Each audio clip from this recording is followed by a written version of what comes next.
there be any ceasefire or humanitarian pause if the hostages are not released?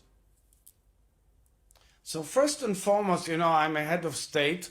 I don't enjoy any executive powers. This is under all of this, including the war cabinet, is under the domain of the government, the emergency cabinet, the United Cabinet of National Unity under the leadership of Prime Minister Netanyahu. They are discussing all of this, including with our friends and allies all throughout the world, who understand the tragedy, understand the challenge, and understand the ideas of how do we aim to get out of it.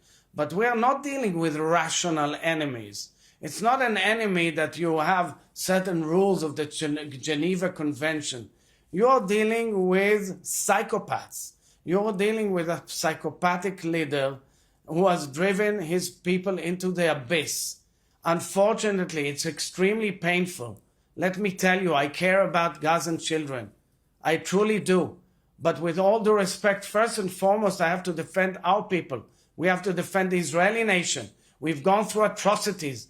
This war was coerced upon us. We did not want to go to war. We are not a warmongering nation. We're a peace-loving nation. But you say that, Mr. We President. extend our hands Mr. for President, peace again and again, and we get missiles on our head and hypocritical comments by leaders from all around, or all sorts of figures from around the world who've never been here one day, never looked in the eyes of families who've gone through the worst of atrocities. But let me throw this back at you, which is the comments of Amihai Eliyahu, a far-right minister in the Israeli government, who's just been suspended after suggesting Israel may use nuclear weapons against Gaza. That's one way, he said.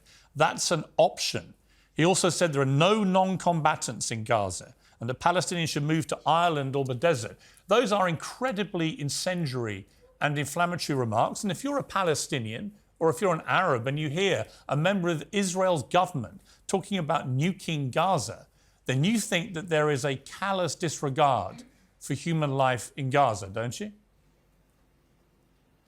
So that's words of rubbish by someone who has no authority, no knowledge, and no involvement in the real decision-making process. It is very regrettable, and Prime Minister Netanyahu immediately denied it and took action towards this minister and called him now to a call where he's going to explain to him how wrong he is. It is absolutely absurd, and nobody really gives any importance to these words of rubbish. Let's turn to some other words, which I don't think are rubbish, but are certainly worth mentioning to you. President Obama, the former American president, said the Israeli government's decision to cut off food, water and electricity to a captive civilian population threatens not only to worsen the growing humanitarian crisis, it could further harden Palestinian attitudes for generations, erode global support for Israel, play into the hands of Israel's enemies, and undermine long-term efforts to achieve peace and stability in the region. And if you want to solve the problem, he says, then you have to take in the whole truth and you have to admit nobody's hands are clean. All of us are complicit to some degree. Do you agree with him? So President Obama, I don't know when he wrote and made that statement, because there is a major supply of food, water and humanitarian aid to Gaza. It flows in. It has been increased dramatically. I met with Secretary of State Tony Blinken on Friday. He met with the Israeli cabinet. He discussed it, and there is a dramatic increase.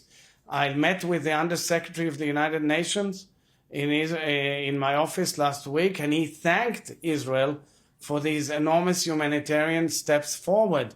So I think the situation which we monitor on an hourly basis is much more reasonable than you depict it. And yes, I don't shy away from the pains and sufferings of many people, but at the end of it all, let's understand the situation. You cannot enable the Israeli nation, which is in shelters, to return to the same reality which was before the 7th of October. We cannot. First of all, people deserve to go back to their homes. Why would they go to their homes if they know their neighbors want to swallow them again with atrocious terror? I agree with that, Mr. President. And so that the real issue here is that I think the international community needs to tell all the supporters of Hamas, all the Arab nations who express support for Hamas, or Arab leaders or other leaders, and tell them, you are to blame. You are to blame because you're enabling this evil regime to come back again, rather than removing the evil regime finally and enabling a rebuilding of a decent life for the Palestinian people. But you talk about the fact that Israeli people want to go back to their homes, and of course they do. And absolutely their safety was removed from them. The depravity of October the 7th has caused huge trauma to not just people in Israel, but Jewish people around the world. I completely get that. But what do Gazan people do? Over 1 million have been displaced from their homes. If you could just explain to me, how do the Gazan people come back to their homes if they've all been obliterated in the north of Gaza? They will be able to rebuild their homes like in the past. It's not the first time that they were under war, unfortunately. It's extremely tragic. But you don't give me an answer to how exactly am I going to live with the fact that in their homes, and they saw these missiles from their homes. They saw the terrorists coming out of their homes. They saw the tunnels dug in their homes. They saw their mosques being filled. They saw their hospitals.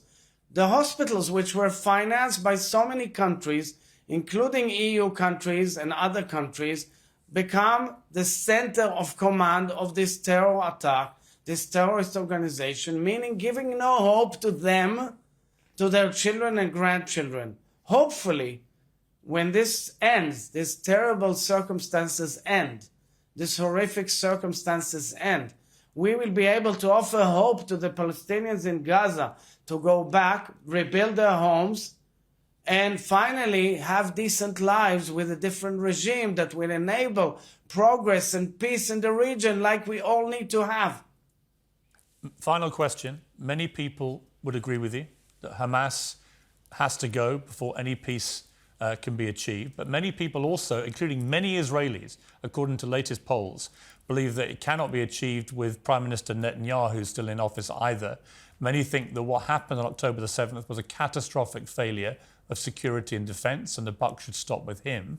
You yourself have said before about Netanyahu, I'm not sure he has the guts to do it with regards to moving towards peace and a two-state solution. Should Prime Minister Netanyahu step down?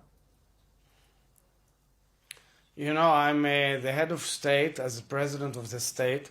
The political system has its own processes. I made clear in a national speech from the parliament that the day after the war will come where all these issues will be discussed.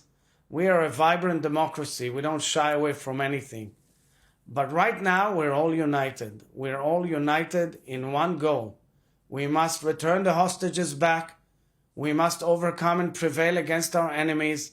And we must bring peace and security to our borders and our peoples. This is my only aim at this point. Mr. President, I really appreciate you giving me so much time, more than you planned to, and I acknowledge that, and I appreciate it. And thank you very much indeed for joining me today. Thank you very much.